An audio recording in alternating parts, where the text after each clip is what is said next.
Have you ever wondered what a society would look like if it treated poverty less like a personal failing and more like a public infrastructure problem?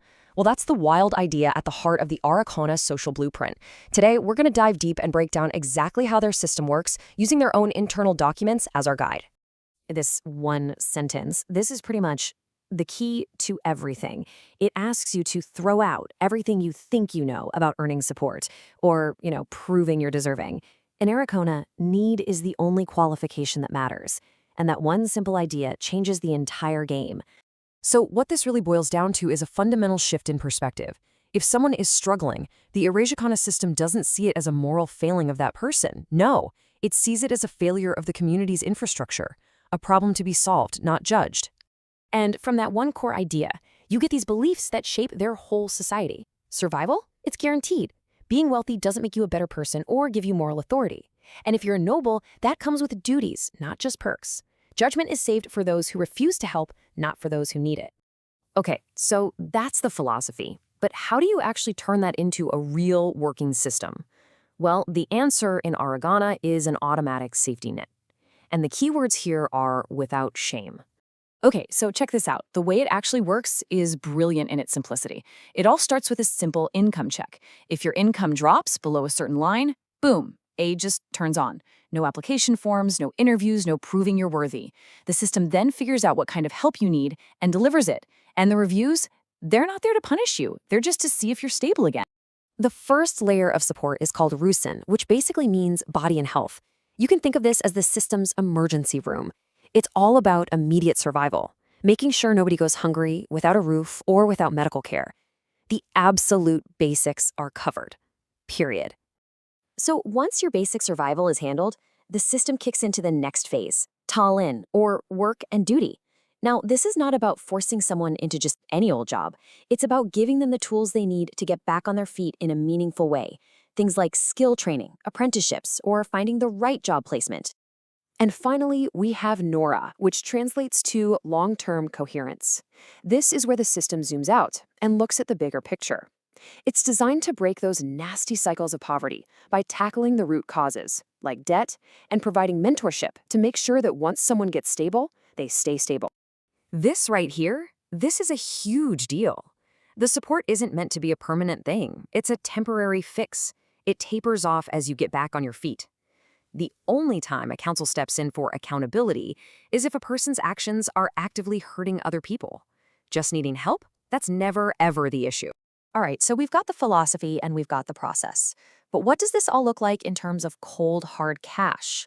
Arreqqana is super clear about this, defining their social tiers with very specific numbers.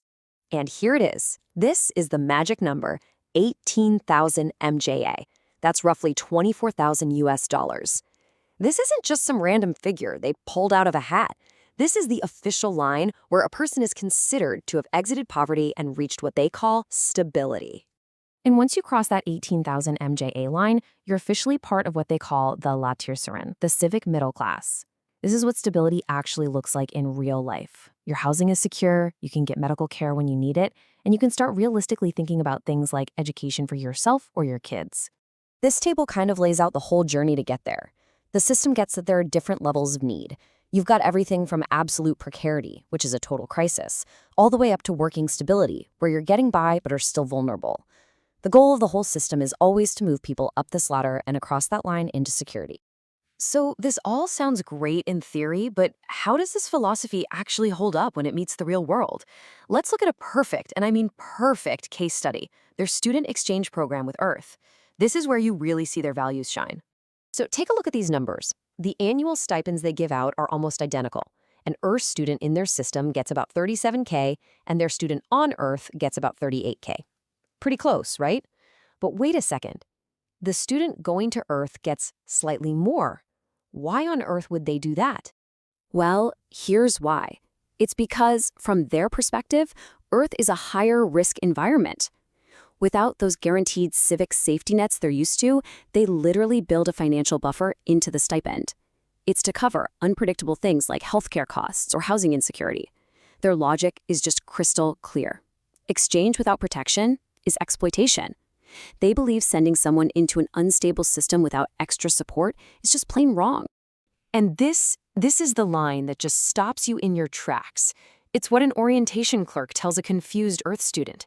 Then Earth confuses survival with morality. Here, stability is infrastructure. Think about that. On Earth, we so often tie the ability to survive to being a good or hard-working person. In Arreqqana, stability isn't a moral reward, it's infrastructure, just like roads or clean water or electricity. Okay, so to bring this all home, let's look at how this one system applies to 3 totally different people from very different walks of life. You can really see how nuanced it is here. You've got Sarak, who's working her way up into the middle class. The system sees her potential and invests in her with a full academic stipend to give her that lift. Then there's Peppy, who's already stable. She'd probably only get aid if some specific crisis hit. And finally, you have Jeru from the upper class. He gets no aid. His role in the system isn't to take, it's to provide. And that's what it all comes down to, really. It leaves us with this massive question. The Arreqqana system suggests that by guaranteeing stability for everyone, you don't create a lazy society. You actually create the foundation for people to thrive and excel. What happens when you stop treating stability as a reward to be earned and start treating it as essential infrastructure for all? Definitely something to think about.